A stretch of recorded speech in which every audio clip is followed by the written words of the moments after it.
সবাই কেমন আছেন? আলহামদুলিল্লাহ আমিও ভালো আছি। আজ আপনাদের মাঝে নতুন একটি রেসিপি নিয়ে চলে আসলাম।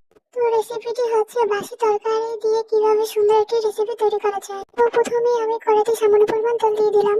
দেখছেন গাইস, আপনাদের সাথে কথা বলতে বলতে চুলায় অন করতে ভুলে গেছি। তো এখন তেলটাকে ভালো করে ঘুটে নেব। এখন অল্প একটু পেঁয়াজ কুচি দিয়ে দিলাম। এখন পেঁয়াজটাকে ভালো করে নাড়াচাড়া করে ভেজে নেব।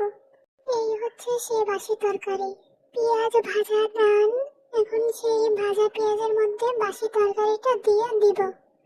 এখন এমন ভাবে ঘুরলাম ভেঙে চুরে চুরমার হয়ে গেল।